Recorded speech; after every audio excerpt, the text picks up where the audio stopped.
Maintenant qu'on a fini d'installer le pont, dans cet épisode, donc le troisième épisode sur la E46 préparation drift, on va pouvoir attaquer ici à l'intérieur le ponçage de la voiture pour pouvoir ensuite la repeindre en rouge. Donc tout le blackson qu'on a enlevé, ben on n'a pas de chance, enfin on n'a pas de chance. Je pense que sur toutes les voitures c'est comme ça, en dessous c'est pas peint. C'est parti.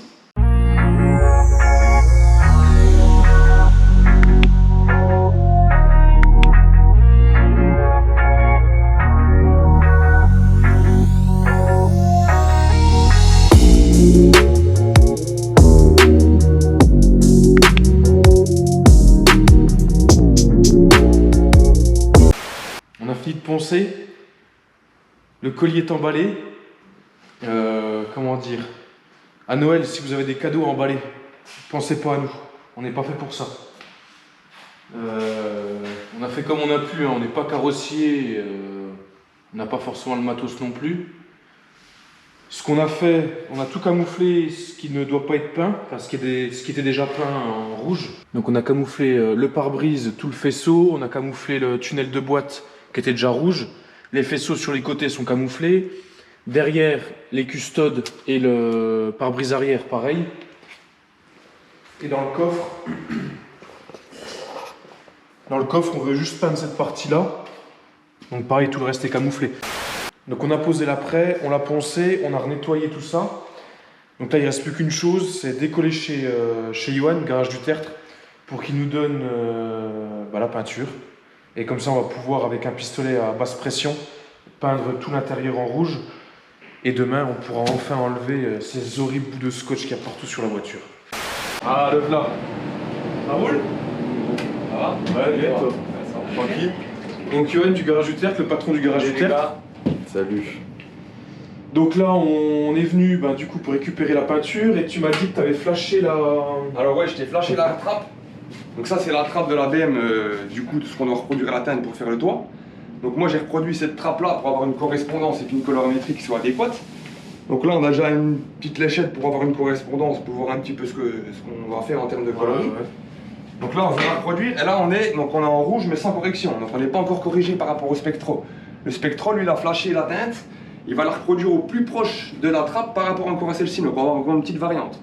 Donc là, on va reproduire la teinte. On va la faire en cabine. On va faire une palette d'essai. Et une fois qu'on a fait la palette d'essai, on aura notre contrôle. Une fois qu'on est là, on sera bon pour porter. Impeccable. On te suit, hein, c'est toi le pro. Alors, bêtement, il y a des coloris qui s'associent pour avoir la teinte uniforme et avoir la vraie couleur par rapport à la trappe. Donc j'ai déjà mis le rouge, là, le 313. Donc là, maintenant, il me demande le 924, c'est du white, le blanc. Tu vois, 1,8 g. Donc là, on y va. On y va tranquillou, faut pas en mettre de trop. Parce qu'après, faut raligner la teinte. Le petit gramme qui finit tout, voilà. Là, on a 1,8 g.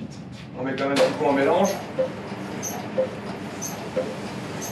Voilà, donc là il nous demande 822. Donc là il nous demande 2,7 g. On raligne la balance. On y va mollo. Et là on y va par petites gouttelettes. Tac. Tu vois, regarde là, faut pas se fier. Tu vois, il nous manque. C'est vraiment précis. C'est vraiment. Tu vois, il nous manque vraiment pas grand chose. Impeccable. 2,7 g. Et ensuite, si je comprends bien, il faudra mettre 7 g 3 voilà. 411 V. Non. Ah non. 414. 414. On va nous foutre dedans là. Allez. Il commence. On veut qu'elle soit rouge, pas verte. Ah ouais, mettre verte, rouge, bleu, ce qu'il peut. Donc là on y va. Pareil, le 17 g 3. Donc là, on respecte bien. Toujours pareil. Hein. Parce que si on se plante, il faut tout réaligner depuis le début. Ah bah oui, on peut pas enlever de la peinture. Ouais. Ouais, il faut recommencer, rajouter les teintes primaires pour avoir la vraie teinte. Donc c'est... autant dire que c'est la merde. Et tu peux pas mettre une couleur dans un pot différent puis après remélanger? Non, parce qu'il reste pas qu'après, ouais, ton père... La colorie, elle sera pas... T'auras pas un truc super, tu seras pas vraiment adéquat, t'auras pas le résultat escompté qu'on appelle quoi.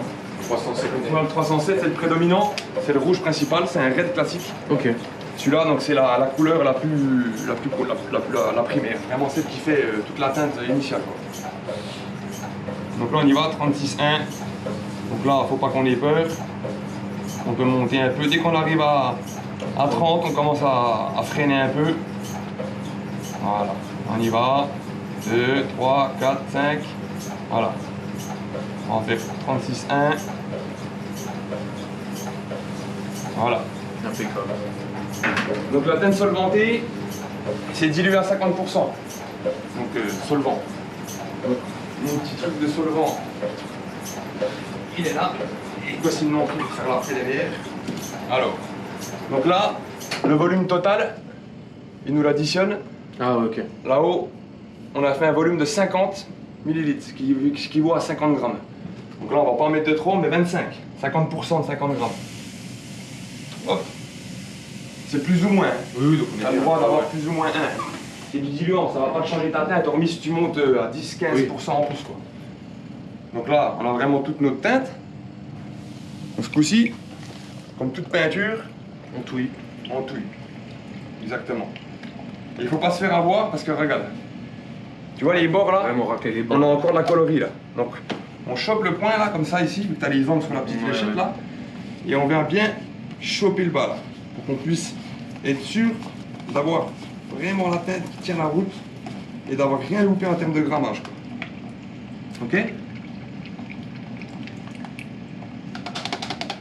Donc déjà, on a déjà une correspondance qui est quand même Ouais, pas ça, on se vilaine rapproche déjà bien, initialement.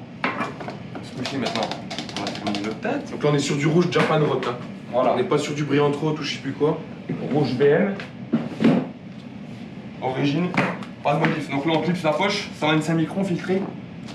Pour avoir toujours pas d'impureté et d'avoir un résultat au top. Donc pour de la palette d'essai, hein, on prend le petit pétard. Pas la peine de prendre les gros pistolets. On prend le petit pour être précis, pour savoir faire ce qu'on va faire. Puis c'est de l'opaque. Donc la taille de la buse ne va pas changer les paillettes. Ça aurait été un métallisé, on aurait peint la voiture, on aurait dû prendre le gros pétard pour avoir la même correspondance de paillettes. Sauf que là, vu que c'est de l'opaque, on s'en fout. On va avoir une teinte simplement. Nous, ce qu'on veut, c'est savoir si la teinte elle correspond. Donc là, on y va. En cabine. En cabine. Donc là, la cabine, on l'a chauffée. On l'a mis à 20 degrés. Pour l'application, c'est nickel. Même pour nous 20 degrés c'est nickel.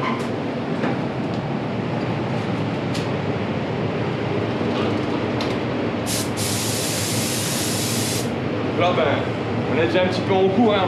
On a des jantes de M2 en réflexion, un casque en création. Donc, on est toujours en mode. Hein. Voilà. Maintenant, on va y mettre déjà une première couche. Le solvant, regarde la magie du solvant. Regarde bien, attends. Hein. Dès qu'on est mat, on est sec. On s'en fout des copeaux, des impuretés là, c'est juste une palette d'essai. Hein. Donc là on a une couche pleine, deux couches pleines.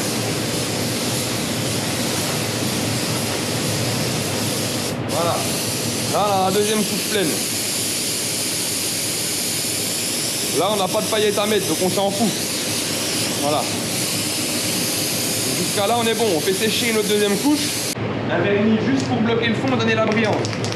Juste pour qu'on puisse comparer la palette.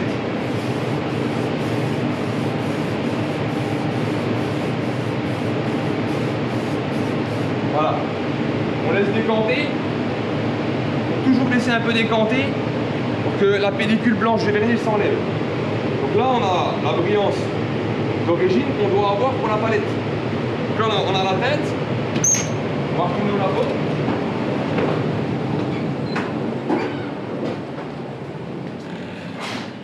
Donc on va faire notre contrôle. On se rend compte qu'en termes de coloris, on est quand même vraiment pas mal. Ouais. On a le même flop, le même côté rougeâtre foncé, côté qui vient noircir, le côté clair. On se rend bien compte que là, on va être vraiment bien sur le véhicule. Donc là, opération réussie, palette d'essai validée, on peut faire la teinte sur le véhicule. Et ben c'est ce qu'on va faire nous très prochainement. Voilà, je vais leur préparer la teinte. Donc je vais leur faire un brillant direct pour le dessous de caisse. Ça sera le même aspect, la même finition, mais en plus résistant. Donc on travaille en deux cas, en acrylique, mais c'est une teinte unie, donc il y a la couleur et la brillance totale. Donc vous avez pris la peine les gars, je vous prépare ça. Et puis impeccable. Nous c'est déjà apprêté de toute façon, on a On a poncé au 500. Il n'y avait pas de 400 comme tu m'avais dit, donc on a poncé au 500. Ok, super. On a redégraissé, on a nettoyé. Donc là on est prêt à. Bah tip top. On est prêt à passer la couche De toute façon, si c'est mal fait les gars, je viendrai voir. Donc voilà, voilà, ça va bien décanter, là on se rend bien compte. Hein. Ouais. Plus ça sèche, plus on se rapproche vraiment de la couleur. Hein. Voilà. Là on est parfait là. Voilà. Impec.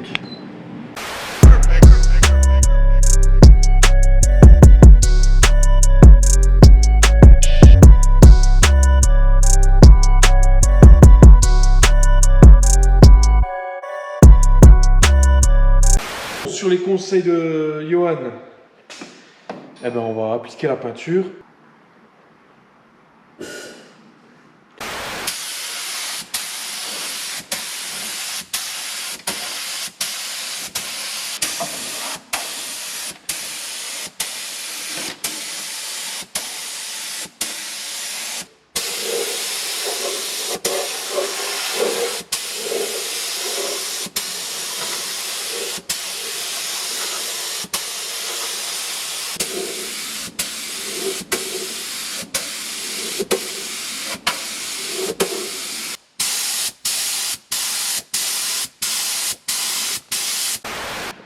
Ah, ça va être nickel. Bon alors on n'a pas le bon masque, mais c'est là qu'on voit l'importance de porter un masque. Il est tout rouge. Il est tout rouge. Oh puis ton nez, oh mon gars. Allez, après une nuit de séchage, on va pouvoir déballer la voiture. Moi je t'avoue, moi j'ai mal dormi cette nuit. Je pensais qu'à ça. Je pensais qu'au résultat final. Et franchement ça va être bien. Donc on déballe.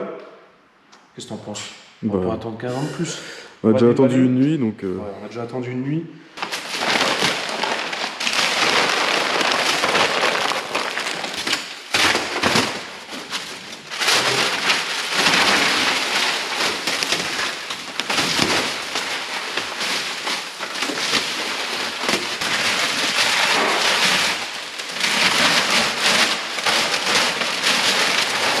Donc voilà le résultat. Je vais peut-être juste mettre un peu plus de lumière pour qu'on voie bien la caméra. En ouvrant le taux-ouvrant manuel. Franchement, le résultat, il est vraiment top. La peinture, elle est bien tendue. Il y a juste peut-être 2-3 petits endroits où il faudra remettre un petit coup de retouche au pinceau. Mais bon, après, c'est une voiture qui est destinée au drift. Donc je ne sais même pas si on va s'emmerder à faire ça. Donc là, la phase démontage est terminée. On va repasser sur une phase de montage.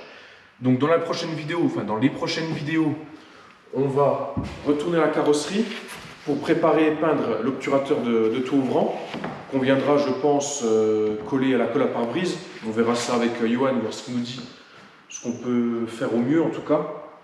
On viendra poser les planchers. Donc on a commandé des planchers chez SCP Shop.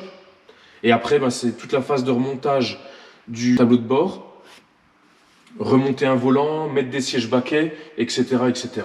Donc pareil, après ce sera peut-être un levier de vitesse IRP, il y aura forcément le frein à main hydraulique. En attendant, j'espère que cette vidéo vous aura plu. Pensez à vous abonner, nous lâcher un petit pouce bleu, ça fait toujours plaisir, ça nous motive aussi. Et on vous dit à la prochaine.